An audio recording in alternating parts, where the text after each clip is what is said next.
to the Unleashing Potentials podcast. Joining me today is Corbie. Welcome. It's good to be here. Thank you for asking. You're welcome. Can you tell our listeners where you're tuning in from? Yes, I am calling from the gorgeous northern Catskill Mountains in upstate New York.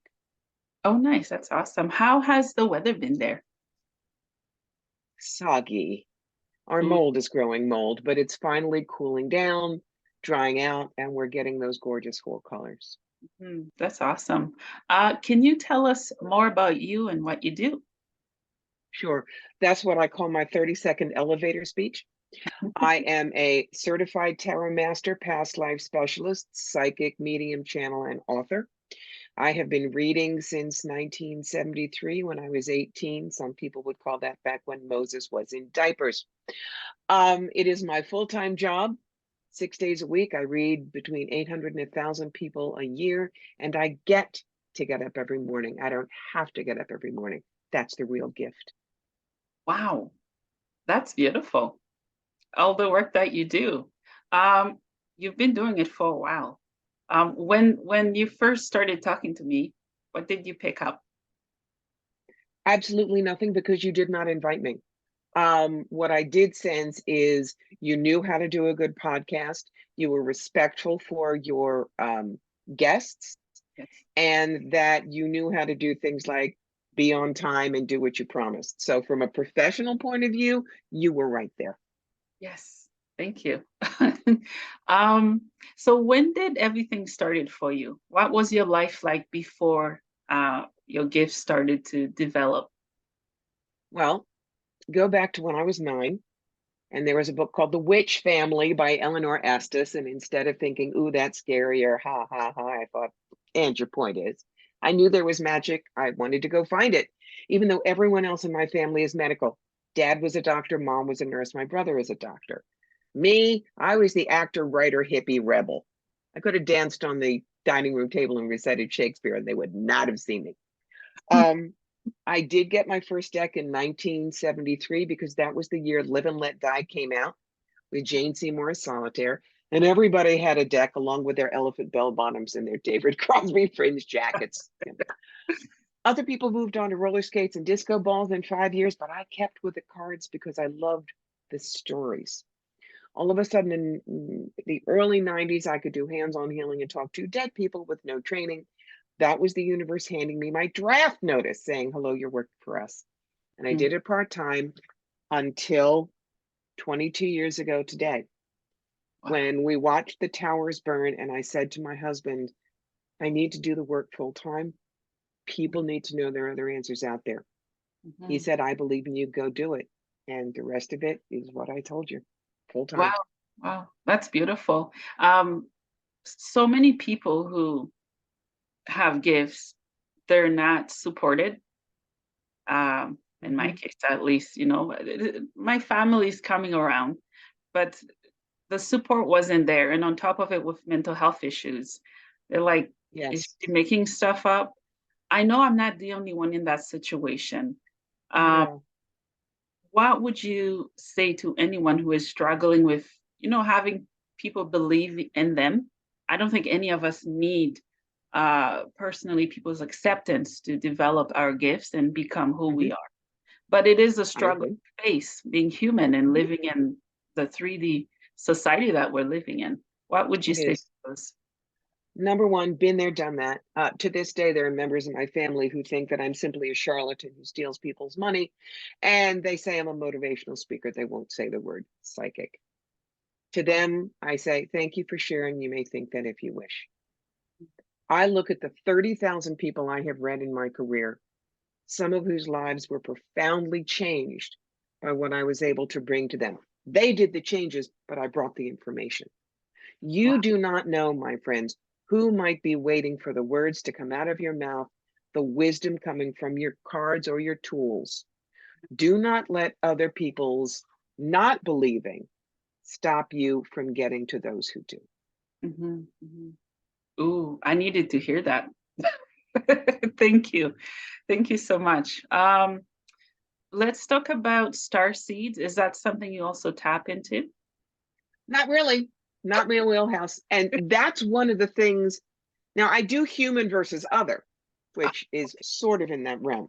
Yeah. And the reason I do that is I wrote for many, many years for a graphic novel series called ElfQuest, which is 45 years old, millions all over the world, global sensation. Mm. And I would find fans who just were so, it was their doorway home in a way. They never felt right here, but they see that kind of a higher vibration, talking to animals thing, and that's their homeland, is what it feels like to them. And that's what I call other. These are people, they could be starseeds, they could be what I call half wings, partial angel souls down here, angelic vibe. Mhm. Um, and so when someone comes to me and I feel that they are not quite steady, I give them an exercise. I say, all right, you're going to close your eyes Mm. and I'm going to give you 2 words and I want you to immediately tell me which resonates. Mm. Human, Yeah. other. And if they're other, their eyes pop open like, oh my God, somebody saw me. So in that sense, are there star seeds? Are there other than human souls down here doing the bipedal thing? Yes. I am absolutely human. I tend to think of myself as an ambassador. They don't scare me. Mhm. And so I'm a safe space for them. Mhm. Yeah, I love that. Um, I've been doing lots of past life regressions. I know I'm not human.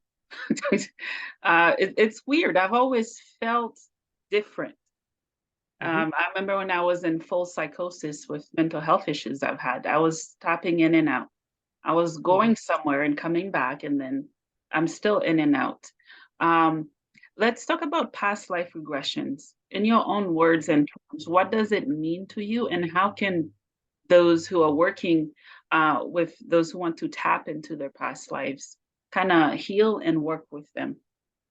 All right. The first thing I'm going to do is redefine regression versus retrieval, which is what I do.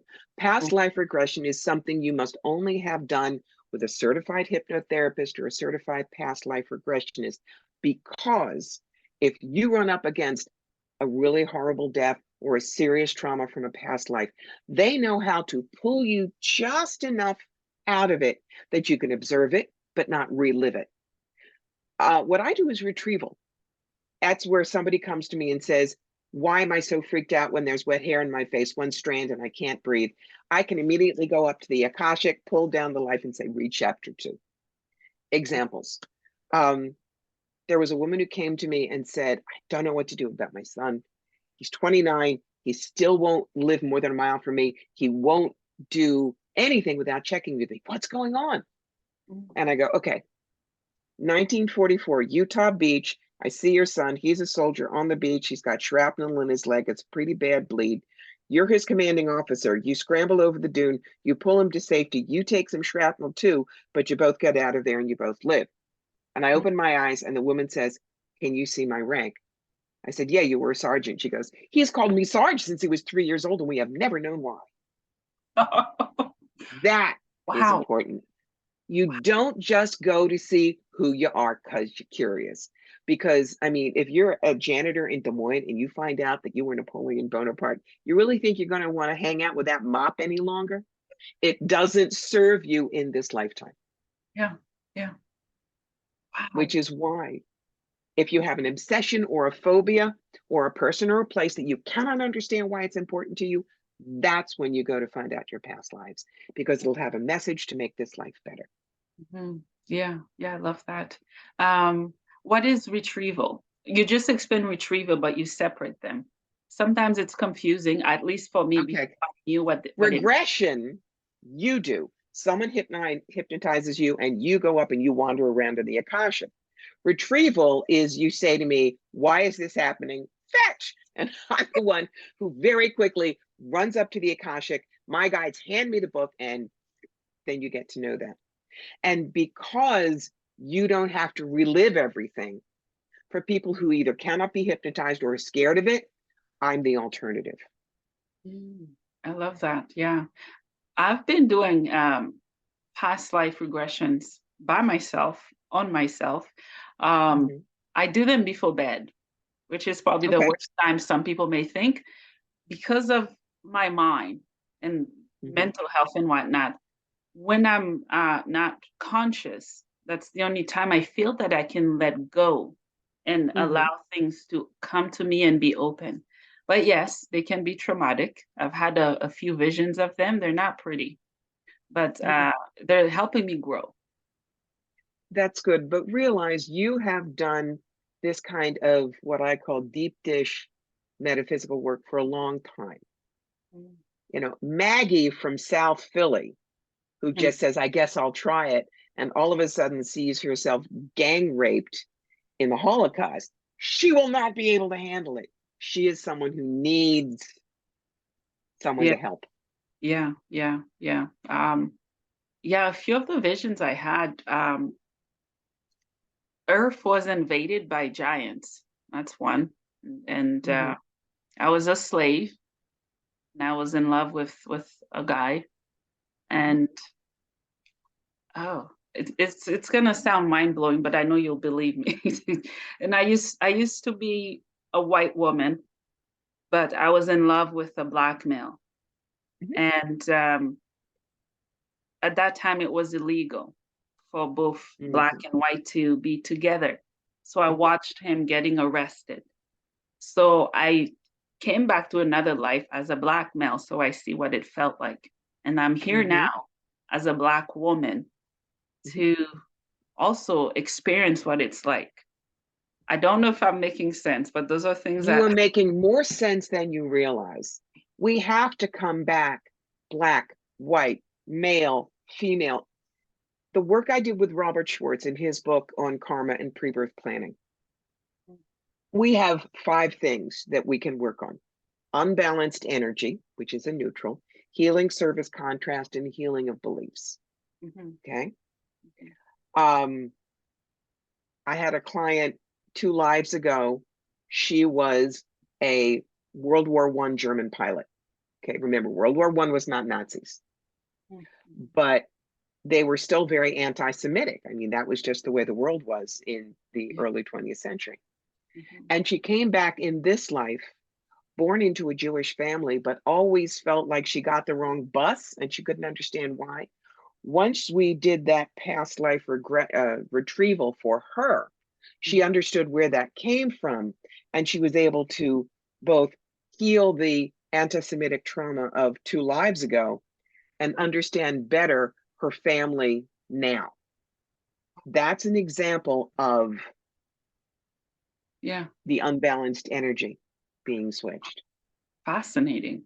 Let's talk about pre-birth memories.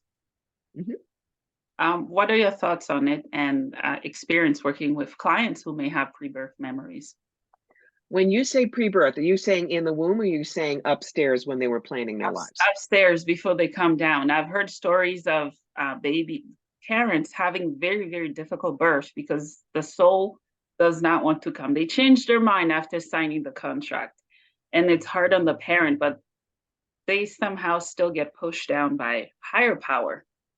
Okay. That's what I mean. Yeah. That doesn't really happen as far as I know. Let me explain why. The Okay. soul sees us as a part to play. Mm, Now, there are times of touch and goes. For instance, let's say that the soul wants to come down and have a life, but there is spina bifida and the child will be in a wheelchair. But part of what the soul wanted to do was learn to live outdoors, blah, blah, blah, blah, blah. So then the soul may say, all right, let's pull the soul out, miscarriage, but the kid comes back down the slide in a completely fine body in 2 years. oh, That's part of it. But yeah. the way I explain us versus the soul, Hmm. I'm going to use the actor Matt Smith because he's fairly well known. Matt was the 11th Doctor on Doctor Who. He was my doctor. But when he was done with the bow tie and the 2 short pants, he hung that up and then he became Prince Philip for 2 seasons of The Crown. Then he hung up the Prince uniform and now he's this whack job in House of the Dragon.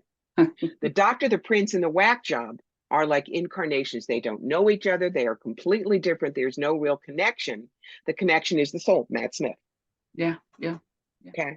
So the soul may come down feeling, saying, I want to make sure that I still have an open connection to upstairs. So this personality knows that it's just a box. You know, the way I demonstrate, if anyone who's seen Men in Black, remember when that guy's face flipped open and there's a little alien in the top running that's the soul running us. It Yeah. really is. Mm-hmm. So there are a lot of people who really don't realize that we are like the finger of a hand. We are not separate, we are part. Yeah. And people say, are we going to remember who we are? Yes and no. Mm-hmm. Do you really remember everything about third grade when everything was so important? It was your whole world. No, you absorb the lesson and they're gone. Mm-hmm. So when we transition upstairs, yes, we know who we are, but the more we have come close to our own soul, the kind, the altruistic, the understanding that we are all one, the more of your personality you'll really be able to retain. The example I like using is my own father, who is my best friend. He was a fabulous doctor. Sometimes when I do medical intuitive work, he'll come down. What does he still bring down? Oh, he still makes terrible dad jokes.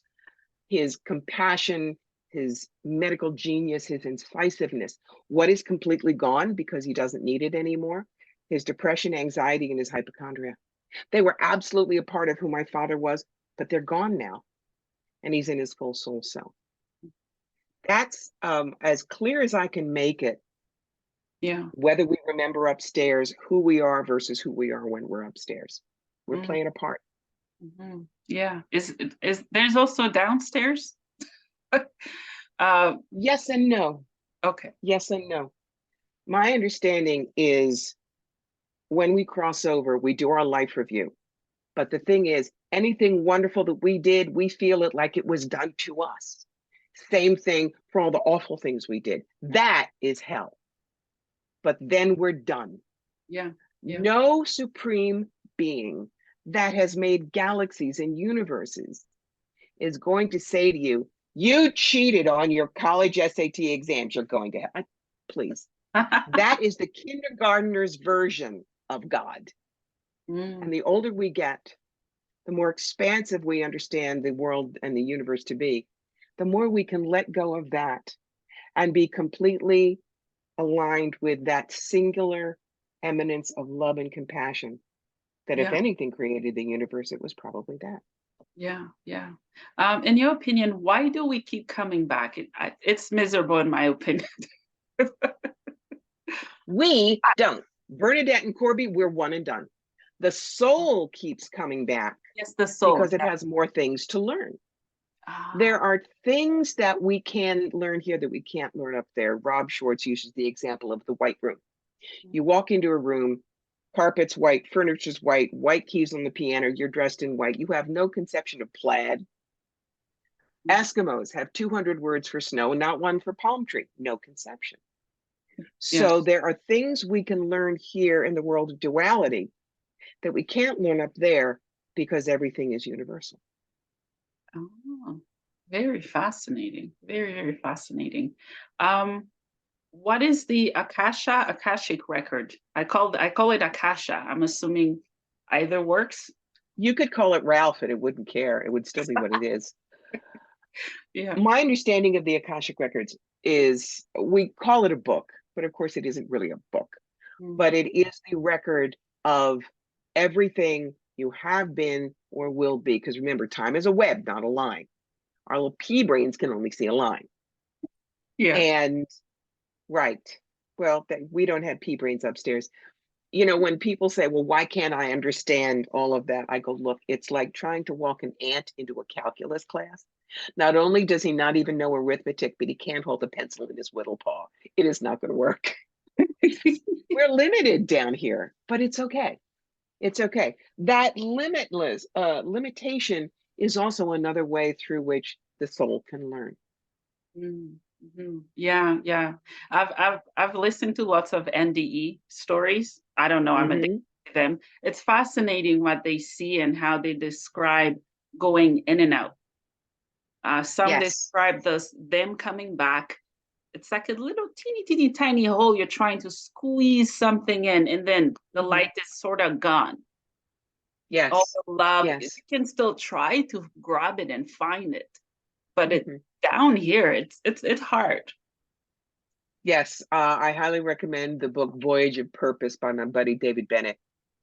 He had a near-death experience, and the way he describes it is absolutely lyrical. Mm. Yeah, I'm just writing it down.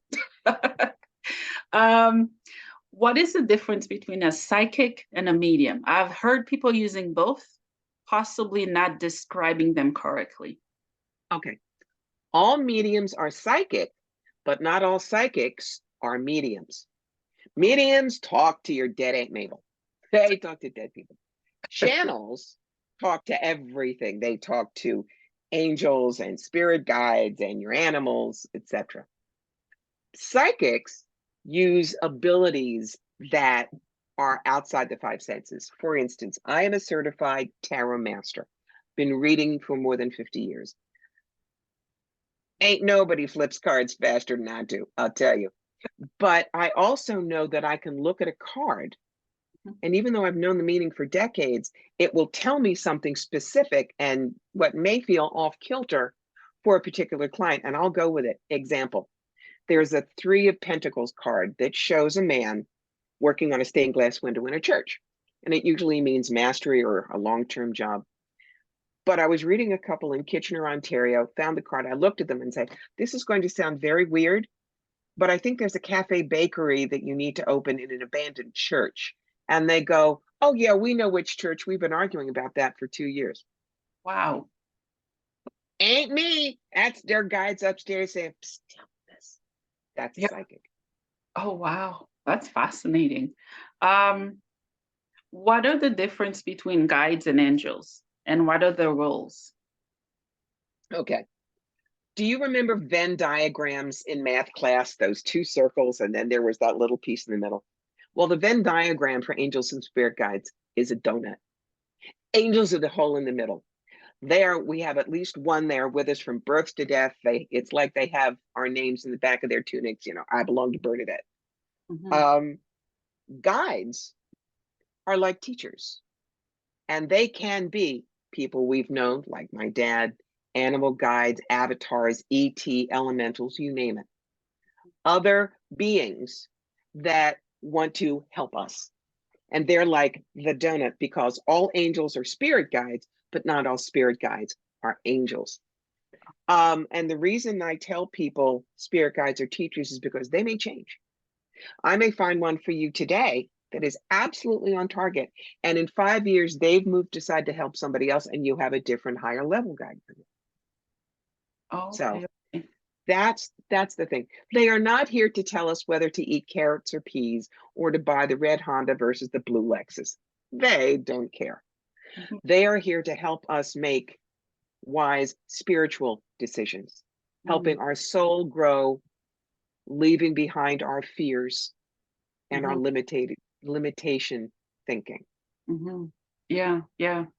A question I always ask, I don't know if I've gotten the answer yet. Okay. When I first got sick, I have schizophrenia and other health issues.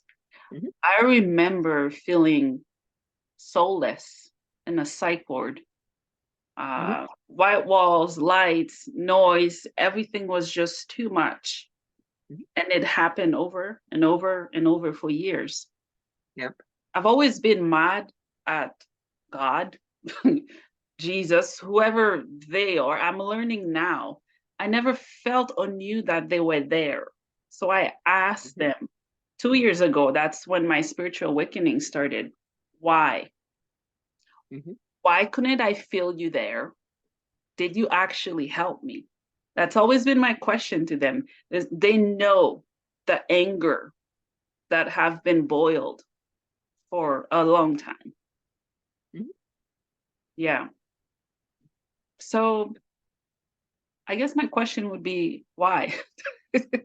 Why do they let Why do things we, happen? because, why did my guides let me do the cancer dance 3 times? Because I needed to learn through it. Okay. Um, I basically, one of the lessons I came here to learn this time was that women are worth more than their bodies. Because when I'm a guy, and I'm a guy more often than I'm a girl, I'm a typical guy. That's all I'll say. So I came in literally a Dolly Parton figure by the time I was 11. And I was in a very dysfunctional family where I was kind of taught by my mother, your looks are all you're worth. So I played on that, not fighting it, not knowing I could fight it for decades. Got cancer twice, walked out of it twice, but still had not learned the lesson. So basically, my guide said, look, we need you down there to teach us if we're going to remove the problem. So I got a third bout, but it was a second primary, took the danger clock back to 0. But the doctor still said, okay, 3 strikes, you're out. We're taking the rack, we're taking the ovaries, and you're going from this Dolly Parton figure to this fat fire plug with permanent side effects in 3 weeks. Suck it up. Now, I knew I needed to find 3 reasons to be okay with this, or I wasn't going to get through it. Number 1, you don't have them. You can't get cancer there. Number 2, the top half is not going to get slammed in the refrigerator door at the doctor's every year, and every woman listening knows exactly what I'm talking about. Yeah. Third, implants. I'll be perky till I'm 93. Cool. Walked out of Mass General in 3 days, shot for a bathing suit in 5. That was 19 years ago. This is what 68 is like. Is my life different because of how I don't look anymore? Yes. Is it better? I think so. Because I got out of that image into what can I give to the world? So sometimes even what in our bodies feels like hell on wheels, spirit and our soul knows why it has to happen. It will benefit us in the long run. That doesn't mean that it's easy. I am not saying to someone who was a football player and now they're quadriplegic, oh, you should be happy about this. No, rage about it. But then find one piece of it that can be useful to move on with. Yeah, you're right. And I'm learning that now. I went through that because I'm talking about mental health issues, advocacy, family violence. Yeah, I think all of us have had very screwed up families and A trauma, lot of us. all of it, all of it. Us, yes. And I can definitely appreciate your perspective on it. It is very accurate. So thank you. Let's talk about deceased loved ones. We Dead all people. have, yeah, Call them yeah, what they are. yeah. We have different terms for them, but I've heard that they're not, even at funerals for mediums. If there's mediums, there are people who are open. They're like, I'm not dead. Why are they crying, right? What is your perspective on that? How can we rejoice when we lose? It sounds so bad. When we lose people we love, Well, because for they're one thing, we there. all attend our own funerals. We just do. We do. Yeah. We feel bad because we miss the physicality. It's like, a week ago was my father's 22nd anniversary of crossing over. And I know he's fine. I've had lots of interactions with him since, but I still deeply miss that craggy face with the wise eyes and the face splitting smile. I miss sitting with him in the backyard of my childhood home while he would do the New York Times double cross stick and I'd read a book and we would just be with each other. We miss the physicality. We miss the sharing that we used to be able to do. But you know what? My father at this point would be 102. He would be a little old raisin. He'd be in no shape to enjoy anything. So the fact that he died at 80, the body left, I can't be selfish and say, I wish you were here. He's here in all the right ways. Yeah, you're right. My adoptive mom, she passed. I didn't know when she passed, where the funeral was, nothing. I knew she passed from cancer. It's weird, but not weird. I've never been this close to her where she is right now than when she was here. No way. She even came to visit me. I felt her touching my feet. It felt Mhm, real and not real. mhm. Um, and she's like a buddy to me. I can still talk to her where she is. Um, Yes.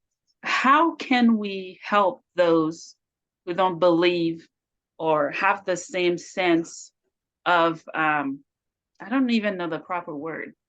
How can we explain to people what we're experiencing if we're connecting Sometimes, elsewhere? sometimes you can't, Bernadette. I know that's hard to hear, but Mm, you can't force someone to believe.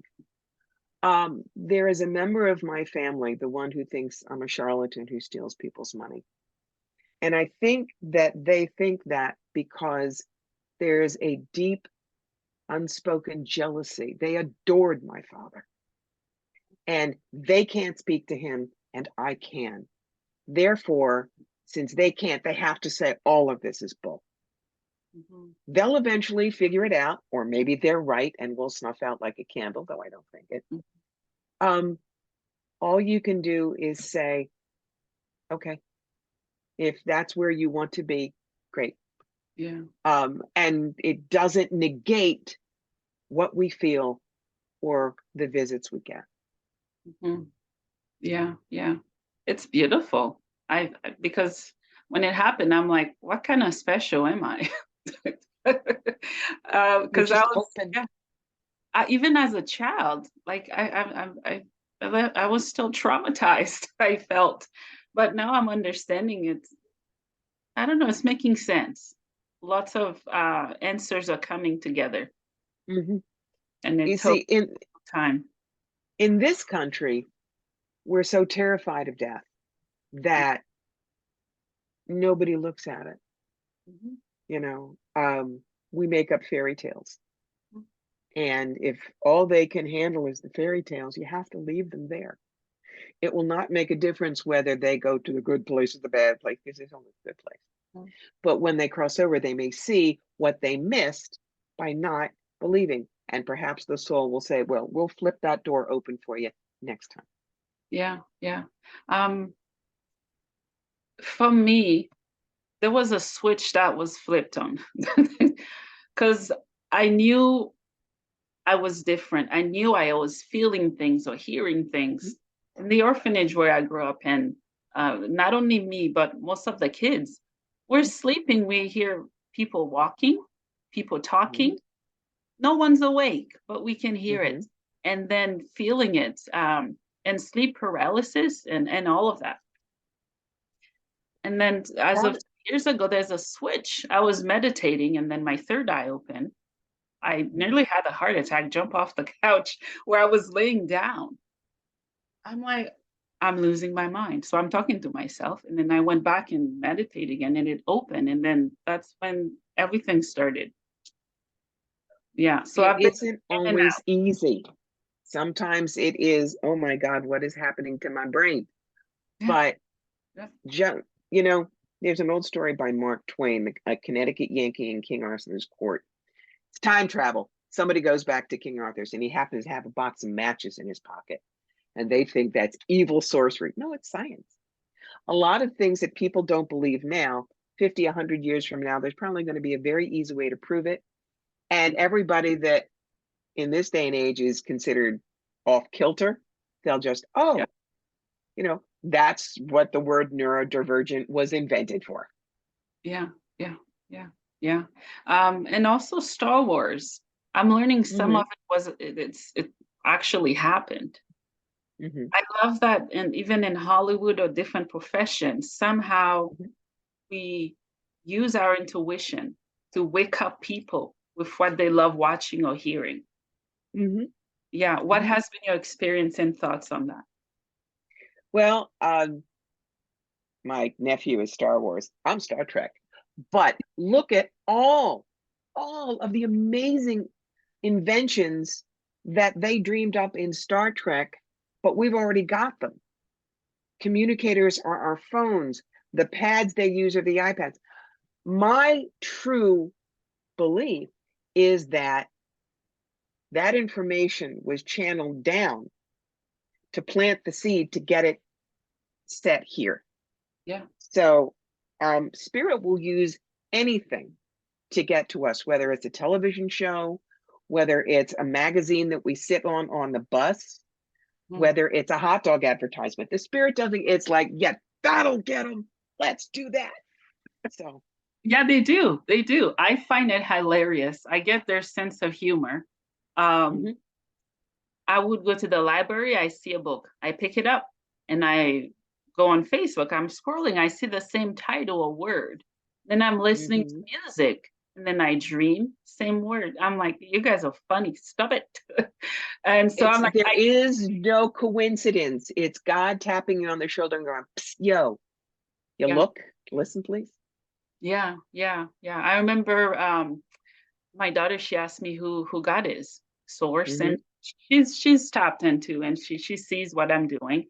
And I mhm, said, that's a good question. I've had to ask that too. I think we are, God is everywhere. He's everything. And then that mhm, night I was smudging. I saw in the smoke of the smudge, there was the infinite symbol mhm, from the smoke. It blew my mind that I could see it. mhm. And then I told her, God is infinite. She said, I know. I just saw it on the ceiling. I don't know how or why. I'm not Those are gonna. your guides. That's the kind of thing that guides do. Wow, fascinating. I Mhm. want to be a guide someday. How many guides can one person have? Is there limits? I know I have 5. I want more. No, no, I've had people with one. I've had people with literally a Greek chorus in an amphitheater of guides. Whoa. But one of the things that I tell people over and over and over again is, I'm not special. You can do what I do.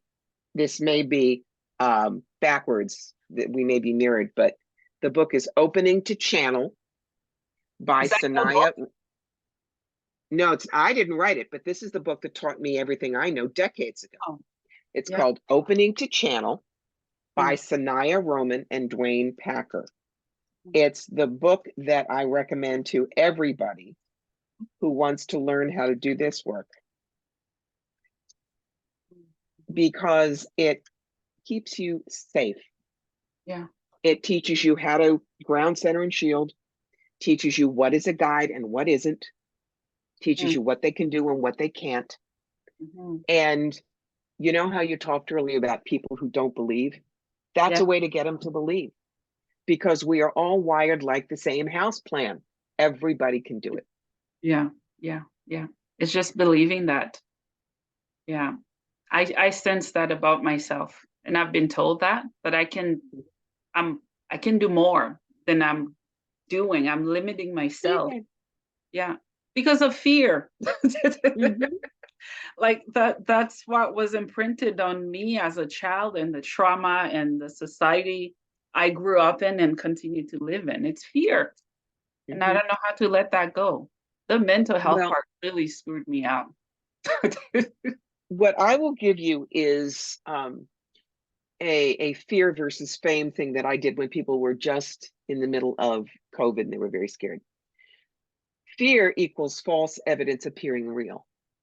Mm, Fame equals full acceptance means everything. Do you want to be fearful or famous? And people think of it that way. Oh, I want to be famous. Then full acceptance means everything. wow. It doesn't mean you have to believe everything, but it means that you have to Mm, entertain the possibility that something is there. yeah, yeah. Wow, I love that. Have you ever worked with a client and you're like, wow, this person is it's a special case, meaning they have a Good lot. special case or a bad special case? Both, both. I don't know if it's overwhelming at times because you're getting so much from all their past lives or all the guides or everyone's excited to come in. Well, part of it is when I do mediumship, I don't just go fishing. I'm not a party line. When I first got this gift, I was in Verdun, France, and I didn't know how to ground center and shield yet. And Verdun was the site of thousands upon thousands of deaths in World War I. And everybody was like, oh, look, new phone. So what I do now is, if you want to get hold of somebody across the way, you give me their full name, who they were to you, the year they died, and how old they were. Example, my father, Jerome Richard Dorkin, who died in 2001 at the age of 80.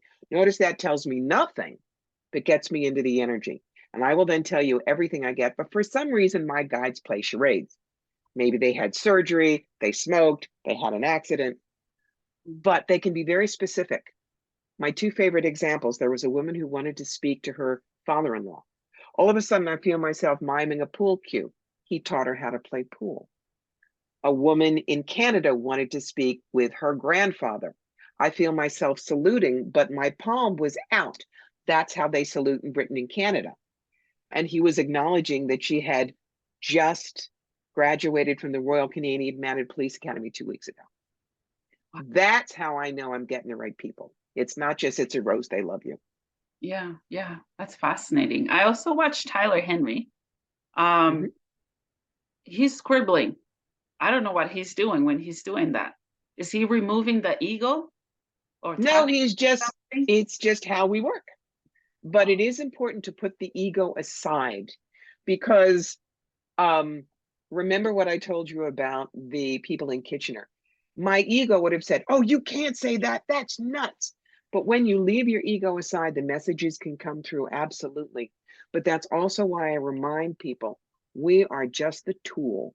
It isn't us where the tube it comes through. mhm, mhm. Yeah, yeah, yeah. Um, I think with Hollywood, Mhm. I personally don't like Halloween. I'm traumatized by it. Many countries do celebrate it.